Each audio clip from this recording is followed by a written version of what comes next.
이전 성경 봉독하실 때에 시편 91편 1절에서 6절 말씀까지 우리 한 절씩 교독하시겠습니다.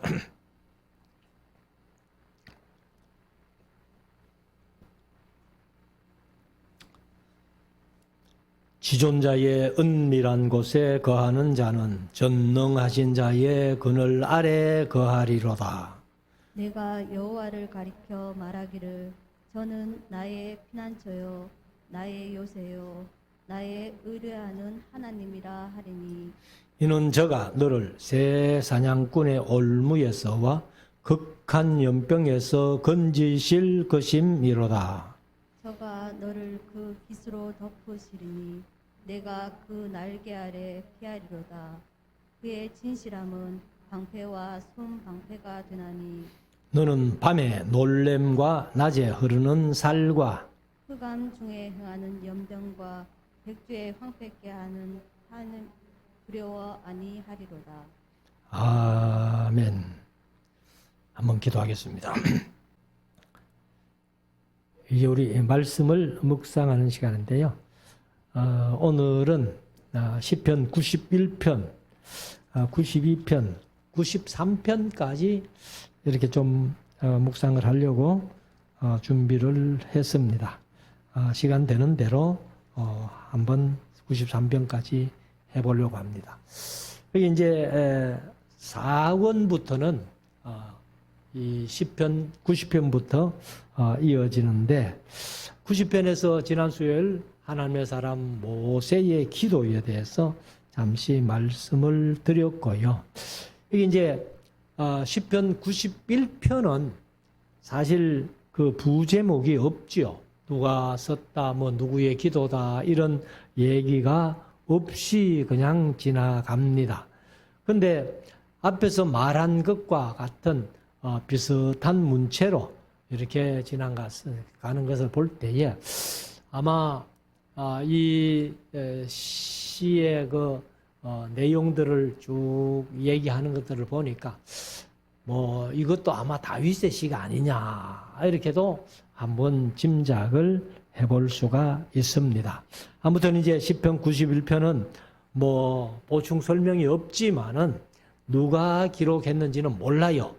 그러나 내용상으로 볼 때에 다윗의 시라고 해도 이 이제 쓰는 용어들이 상당히 다윗과 유사한 그런 용어들을 많이 씁니다. 자, 1절부터 한번 보십시다. 지존자의 은밀한 곳에 거하는 자는 여기 이제 지존자 할 때 엘용이라는 히브리어인데요.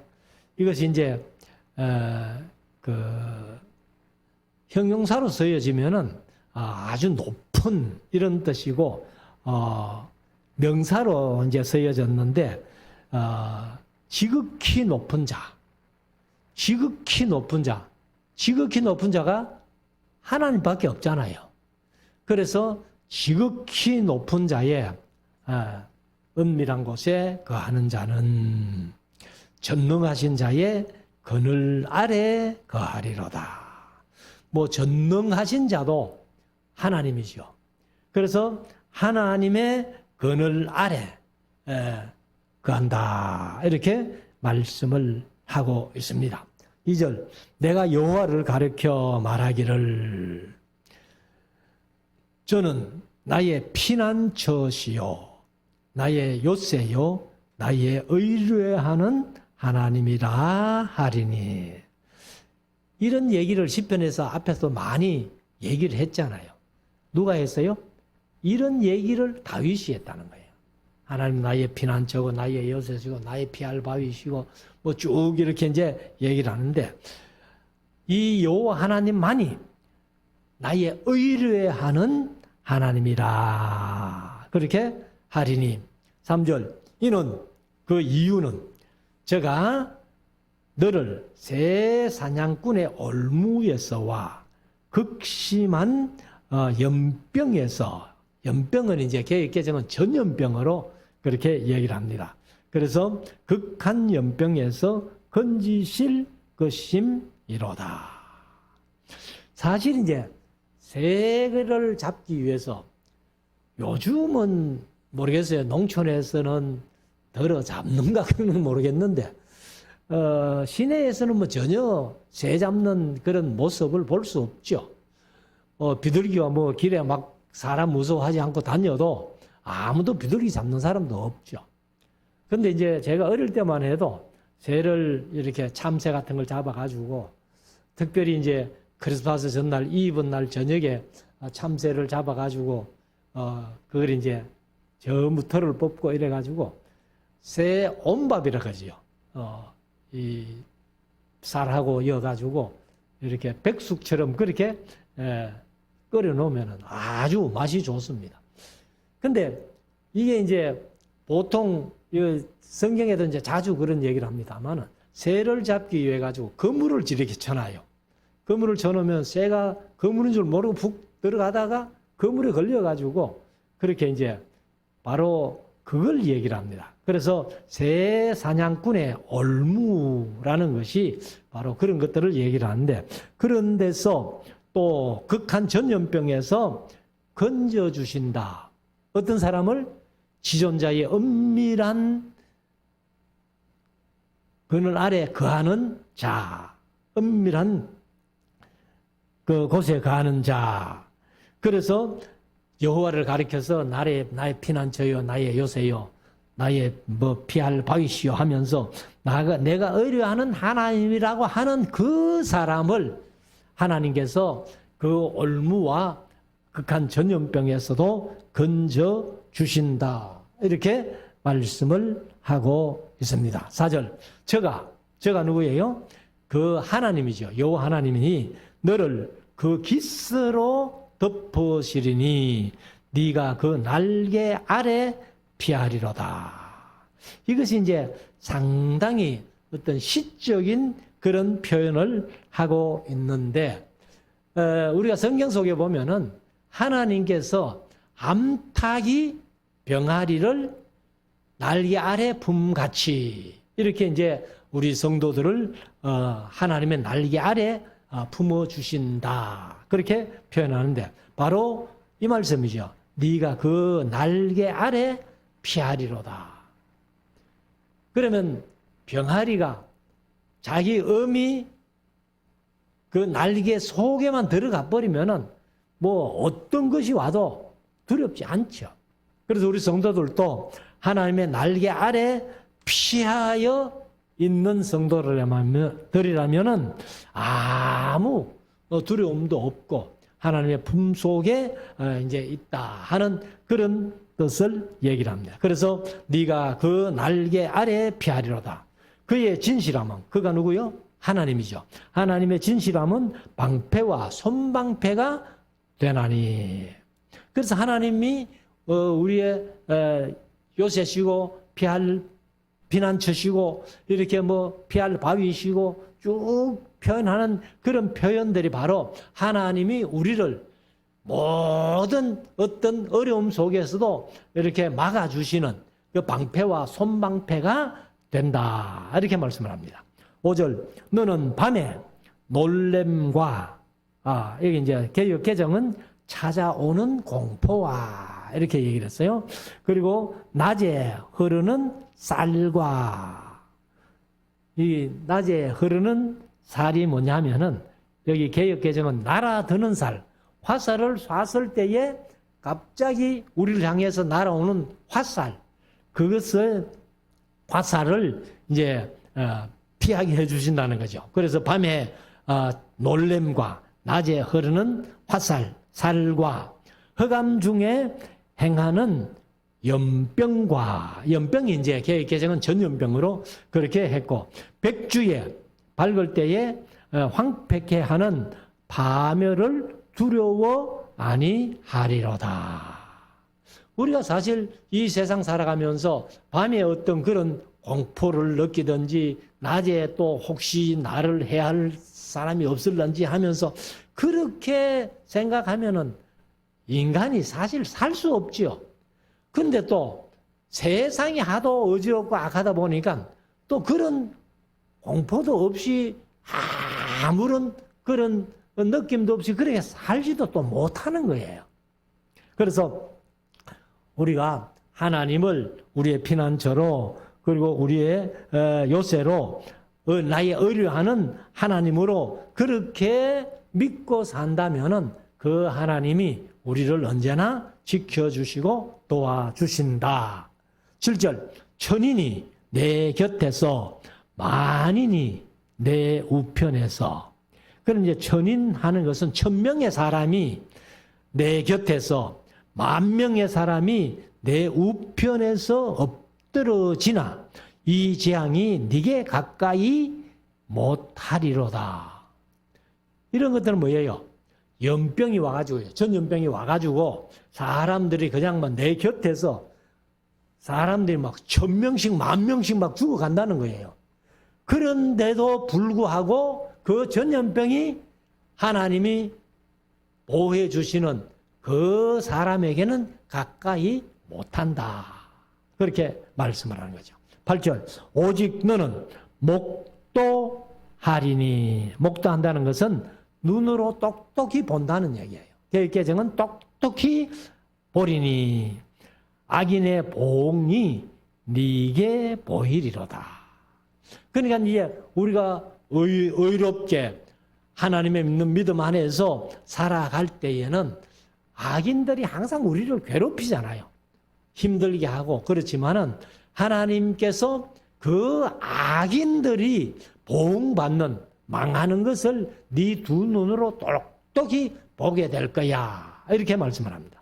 9절 네가 말하기를 여호와는 나의 피난처시라 하고 지존자로 거처를 삼았으므로. 여기 이제 지존자로 거처를 삼았다 하는 말은 지존자는 아까 말씀드린 지극히 높은 하나님, 그 하나님을 나의 거처로 삼는다 이렇게 얘기를 했는데 거처가 뭐냐 하면은 이제 내가 사는 거주지 혹은 내가 사는 곳 그것을 이제 거처라고 얘기를 하죠. 그래서 하나님이 내가 사는 거처가 된다는 거예요. 거주지가 된다는 거예요. 그래서 이런 말씀들 보면은 이제 90편에서 모세의 기도 속에서도 이런 말씀을 하고 있고 91편에도 또 이런 말씀을 하고 있고 다윗도 여러 군데 이런 말씀을 하고 있습니다. 그래서 하나님이 우리의 거처가 되신다. 이런 말은 보통 집 없는 사람들 그 사람들이 많이 그런 표현을 쓰죠. 내가 집이 없으니까 어디 의지할 데가 없다는 거죠. 그래서 이 천사들도 집 없는 천사들이 이리저리 쫓겨다닐 때에 이런 표현을 쓰는데 모세도 미디안 광야에서 40년 동안 다윗도 사울의 칼날을 피해가지고 10년 이상 이렇게 다니면서 이런 기도를 했겠죠. 하나님만이 내 거처가 되신다. 이렇게 노래 한 줄로 압니다. 그러면은 이런 시들이 모세의 시거나 다윗의 시거나 아마 그렇지 않겠나 이렇게 봅니다. 10절 화가 네게 미치지 못하며 재앙이 네 장막에 가까이 오지 못하리니 저가 너를 위하여 그 사자들이라고 했는데 이 사실 이제 천사들. 근데 사실 이제 천사는 또 아니에요. 천사라고 하면은 이 케루브 해가지고 히브리어를 그렇게 쓰는데 여기 이제는 말라크거든요. 말라크는 사신 혹은 사자 이런 뜻인데 그러니까 하나님의 사자라고 하지만은 사실은 또 사람도 될 수 있는데 하나님의 사자가 사람도 될 수 있는데 사람보다는 아마 천사들을 하나님께서 사자로 보내시니까 그래서 개역개정은 아마 천사라고 그렇게 번역을 했습니다. 그래서 그 사자들을 명하사 네 모든 길에 너를 지키게 하심이라. 우리가 이제 구약에 보면은 이 천사들이 항상 이 사람을 지켜주시고 하나님의 사자라고도 하고 그다음에 여호와의 사자 이렇게 표현해서 천사들을 보내 가지고 이제 우리를 지켜 주신다. 12절. 저희가 그 손으로 너를 받들어 발이 돌에 부딪히지 않게 하리로다. 이 말씀 어디서 많이 듣던 말씀이죠. 마태복음 4장이나 누가복음 4장에 보면은 마귀가 예수님을 시험하잖아요.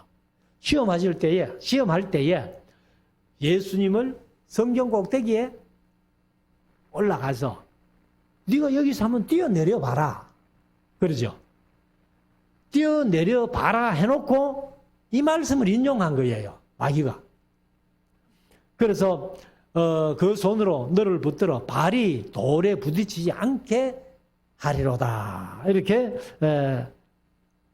했던 건데 사실 마귀도요. 이 성경을 완전히 꿰뚫고 있어요. 그래서 마귀에게 이용당하는 사람들도 성경 말씀을 가지고 온다는 거죠. 그러니까 우리가 하나님을 섬기면서 하나님의 백성으로서 성경 말씀을 제대로 모르면은요, 마귀도 대적 못해요. 마귀에게 판판이 진다는 얘기예요. 그럼 우리가 어떻게 해야 되겠느냐? 하나님의 말씀을 우리가 계속 묵상하면서 이 말씀을 창세기부터 계시록까지 그냥 이렇게 우리가 좀 배우고 익혀가지고 언제 어디서든지 간에 마귀를 대적할 수 있는 그런 준비가 돼야 된다는 거죠.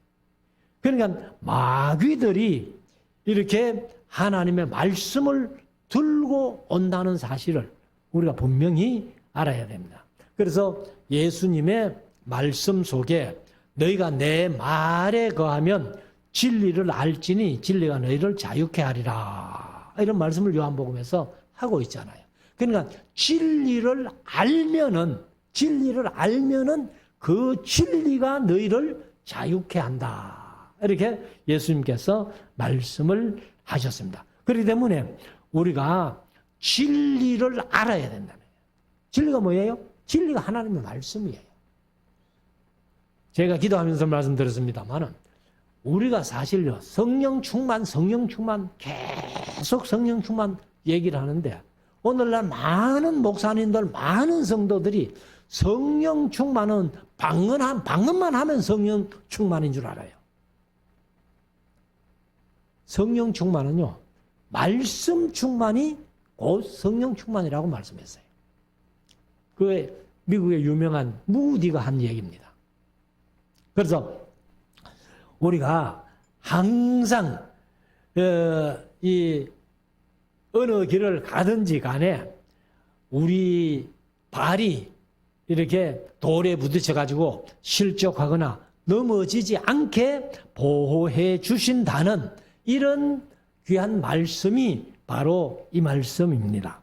그래서 그 손으로, 하나님의 손으로, 그 사자들의 손으로 너를 붙들어 발이 돌에 부딪히지 않게 보호해 줄 것이다. 이제 그렇게. 근데 마귀는 이제 성전에서 뛰어내리라. 그러면은 천사들이 네 발을 받쳐가지고 발이 돌에 부딪히지 않게 할 것이다. 이 말씀을 완전히 왜곡해서 이제 서는 거예요. 그러면 안 되죠. 자, 13절. 네가 사자와 독사를 밟으며, 여기 이제 사자입니다. 사자가 아니고 사자, 라이온. 네가 사자와 독사를 밟으며 젊은 사자와 뱀을 발로 누르리로다. 그래서 이런 것들도 뭐 젊은 사자를 이긴다든지 뱀을 발로 누른다는 것이 시적 표현이지요. 그래서 아무리 강한 자라도, 아무리 악한 자라도 하나님이 네 피난처가 된다면은 그런 것들이 너를 상하지 못하게 이길 수 없다는 것을 그런 얘기입니다. 14절. 하나님이 가라사대 저가 나를 사랑한 즉 내가 저를 건지리라. 저가 내 이름을 안 즉 내가 저를 높이리라. 그러면 우리가 진심으로 하나님을 사랑하고 정말로 하나님을 알고 하나님의 이름을 안다고 할 때에 하나님께서도 우리에게 능력 주시고 우리를 높여주신다. 분명히 그렇게 말씀을 하고 있습니다.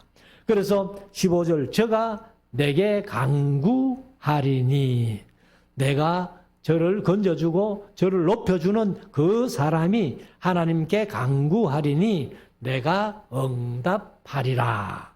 저의 환난 때에 내가 저와 함께하여 저를 건지고 영화롭게 하리라.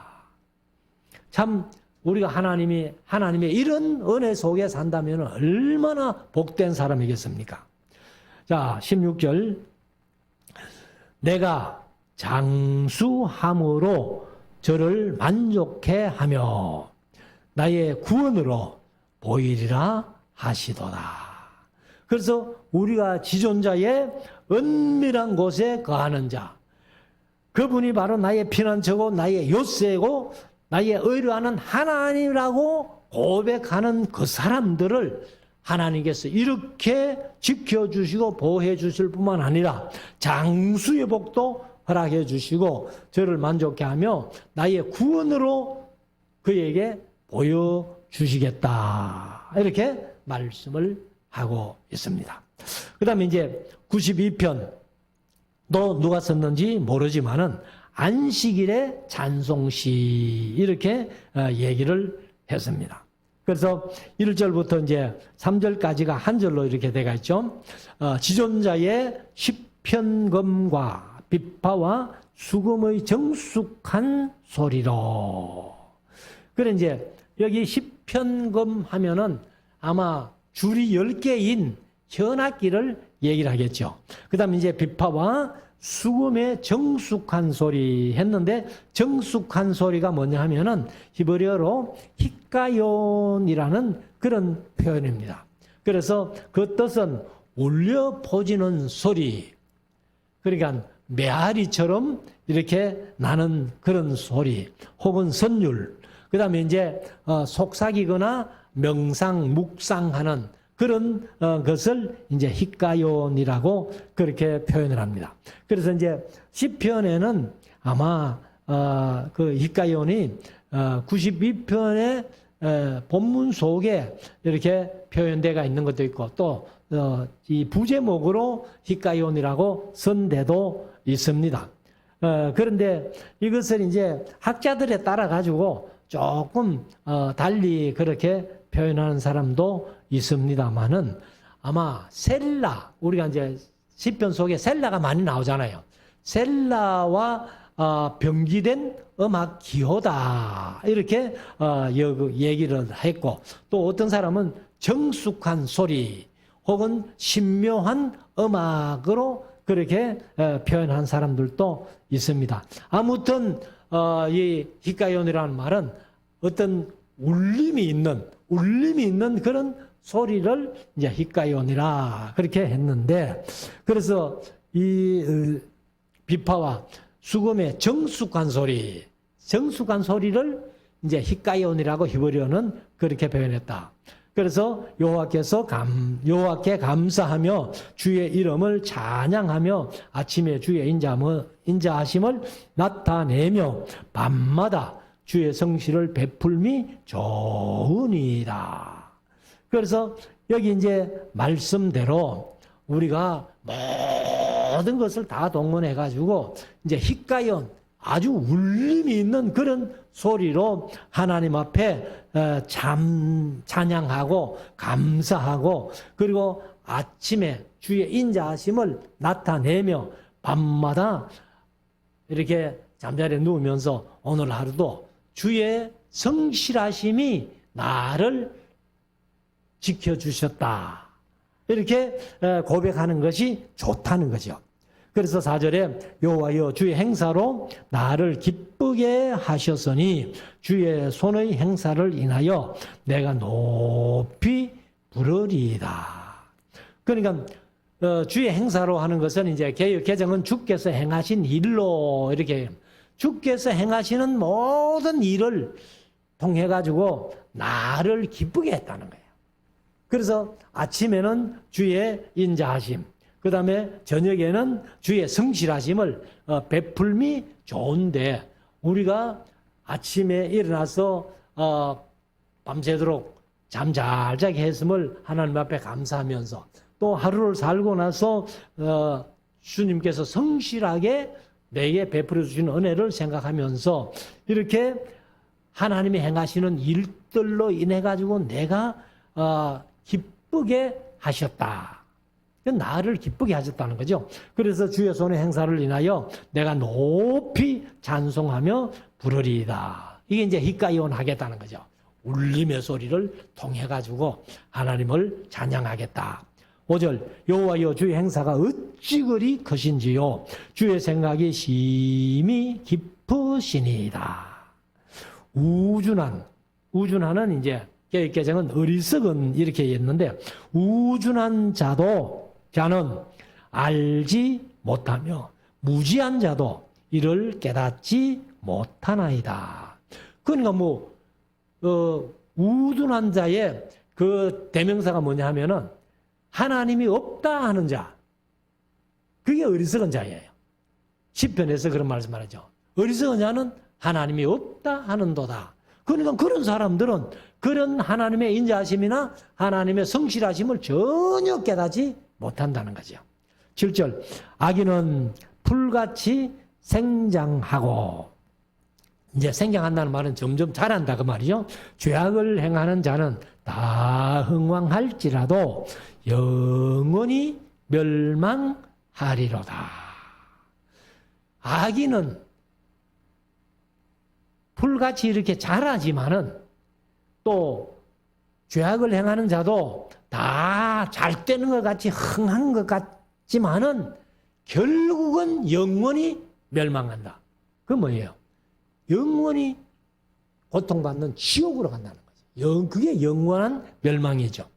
8절 여호와여 주는 영원토록 지존하시니이다.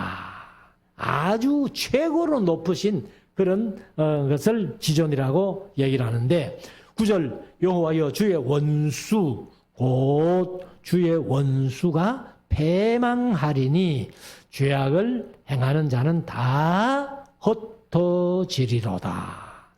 그러니까 주의 원수들이 누굽니까? 주의 원수들은 마귀예요. 마귀인데 결국은 마귀가 패망한단 말이에요. 패망해서 이제 영원한 지옥으로 떨어지게. 지옥을 하나님이 왜 만드셨는지 마귀를 위해서 만든 거예요. 마귀를 위해서 만들었는데 그런데 이제 하나님을 섬기고 하나님을 경외하고 하나님을 사랑하고 하나님을 믿고 나아가야 될 인간들, 하나님의 형상대로 지원받은 인간들이 마귀를 따라가니까 네 마귀 따라가네? 그래. 그러면 너도 마귀와 같이 영원한 지옥으로 가거라. 이렇게 해서 이제 그 하나님을 믿지 않은 사람들을 지옥으로 보내는 겁니다. 자, 10절. 그러나 주께서 내 뿔을 들소의 뿔같이 높이셨으며. 저기 교육관에 들소의 뿔이 두 개가 있어요. 하나는 그냥 뿔만 이렇게 갖다 놓은 거. 그건 이제 거기에다가 기름 부어가지고 이렇게 제사장이나 왕들이나 선지자들에게 기름 부을 때에 이제 그 서는 들소뿔. 그리고 하나는 이제 얼마 전에 원정인 강도사님이죠. 강도사님이 캄보디아 갔다 와가지고 목사님 내 선물 하나 사왔습니다. 이러면서 줘요. 그래 주는데 그게 들소뿔이 좀 큰 거예요. 조금 큰 건데 거기다가 이 소리 나는 그걸 박아가지고 이래 불면은 부 소리가 나도록 그렇게 하나 또 갖다 놨습니다. 그래 이제 그런 들소의 뿔같이 높이셨으며 내게 신선한 기름으로 부으셨나이다. 신선한 기름은 아주 싱싱한 그런 새로운 기름이죠. 11절 내 원수의 보응받는 것을 내 눈으로 보며 아까도 그런 말씀을 90편, 91편에도 했습니다만은 네 악인들이 망하는 것을 네가 목도하겠다. 목도한다는 말은 네 눈으로 본다 그 말이죠. 그래서 여기도 내 원수의 보응받는 것을 내 눈으로 보며 일어나 행악자들에게 보응하심을 내 귀로 들었도다. 이런 것도 보면은 이제 모세 때라기보다는 차라리 다윗 때 이제 사울이 계속해서 다윗을 이제 죽이려고 하면서 10년 동안 망명생활 할 때에 다윗의 원수들. 그래서 다윗이 나를 미워하고 나를 원수같이 대하는 사람이 어찌 그리 많은지요. 이렇게도 표현했는데 그런데 결국은 이제 다윗을 미워했던 사람들이 다 멸망당하고 패망하는 것을 네가 눈으로 보겠다. 이렇게 이제 하신 것처럼 여기도 이제 그런 표현이죠. 자, 12절. 의인은 종려나무 같이 번성하며 레바논의 백향목 같이 발육하리로다. 사실 이제 모세의 시 속에는 이런 것들이 안 보이죠. 그런데 이런 말씀들을 보면은 종려나무는 사실 이제 그 여리고에 많지요. 종려나무가 이렇게 이제 집단으로 이렇게 키우는데 보면은 아주 쭉쭉 뻗어 올라간 그런 종려나무들을 볼 수 있죠. 이게 이제 다른 말로는 대추야자라는 그런 얘기인데 이게 어떤 그 걸음을 많이 안 주고 이렇게 광야 같은 사막 같은 그런 곳에 심어놔도 이게 잘 크는 그런 나무예요. 그래서 종려나무 같이 번성하며 레바논의 백향목 같이 발육하리로다. 이제 발육한다는 말은 성장, 개정은 성장하리로다. 그러니까 레바논의 백향목이 그 건축 재료로서 최고의 재료가 성경에는 레바논의 백향목 아니에요. 다윗이 궁전을 그 하림 왕에게 받아가지고 짓고 솔로몬도 그것을 수운에다가 솔로몬 성전 짓고 왕궁 짓는데 썼던 그런 나무들이 백향목 같이 이제 종려나무 같이 번성하고 백향목 같이 이제 성장 발육하리로다. 13절 여호와의 집에 심겼음이여 우리 하나님의 궁정에서 흥왕하리로다. 그러니까 이 사실 하나님의 집에 심겨진 자들, 그러니까 하나님의 그 궁정에 심겨진 자들, 그런 사람들이 종려나무 같이 레바논의 백향목 같이 번성하고 자란다. 그러면서 14절에 늙어도 결실하며 이게 중요하잖아요. 사실 인간이 사실 좀 나이가 들면은 결실하기보다는 내 몸이 점점 쇠해져 가는데 그런데 이 하나님의 집에 심겨지고 하나님의 궁정에 심겨진 이런 사람들은 늙어도 결실하며 진액이 풍족하고 빛이 청청하여 여호와의 정직하심을 나타내리로다. 그러나 우리가 하나님의 은혜 속에서 살곤 하면은 나이가 들고 피부적으로야 육체적으로야 노생한 것처럼 보이지만은 그러나 그 마음만은 하나님을 향한 모든 경외함이나 사랑하는 그런 믿음이 그 마음 속에서 이렇게 보여진다는 겁니다. 그래서 여호와의 정직하심을 나타내리로다. 여호와는 나의 바위시라. 그에게 불의가 없도다. 이렇게 말씀을 하고 있습니다. 자, 93편 5절밖에 안 되니까 잠깐 읽고 넘어갑시다. 93편도 제목이 부제목이 없죠. 여호와께서 통치하시니 스스로 권위를 입으셨도다. 여호와께서 능력을 입으시며 하는 것은 개역개정은 능력의 옷을 입으시며 이렇게 표현했어요. 그리고 입으시며 뛰셨으므로 뛰셨다는 말은 띠를 띈다는 거죠. 띠를 맨다는 거죠. 그래서 개역개정은 이제 그 표현을 그렇게 했습니다. 옷을 입으시며 띠를 띠셨으므로 세계도 견고히 서서 요동치 아니하도다. 그래서 이 세상이라는 게 얼마나 악이 많은 그런 세상이겠습니까? 그렇게 악이 있음에도 불구하고 세상이 그래도 유지되는 것을 보면은 역시 하나님이 붙들고 계시기 때문에 그렇게 한다는 거죠. 2절 주의 보좌는 예로부터 견고히 섰으며 주는 영원부터 계셨나이다. 여호와여 큰 물이 소리를 높였고 그 큰 물이 그 소리를 높였고 큰 물이 물결을 높이나이다. 그러니까 아무리 어떤 세상 물결이 막 소리를 높이고 또 높인다 할지라도 하나님께서는 견고하게 그 세상을 붙들고 계신다. 그런 얘기죠. 그래서 4절에 높이 계신 여호와의 능력은 많은 물소리와 바다의 큰 파도보다 위대하시니이다. 개혁개정은 크시니이다.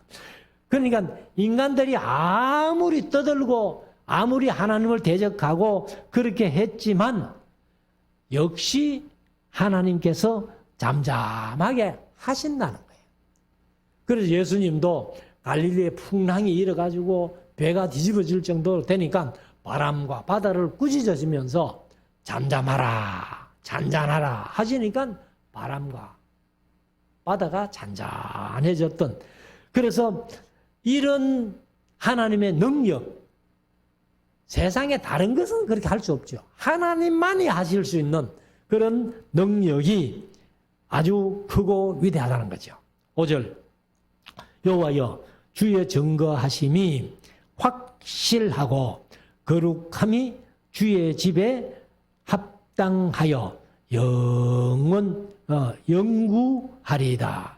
개정은 영원 무궁하시리이다. 이렇게 표현을 했습니다.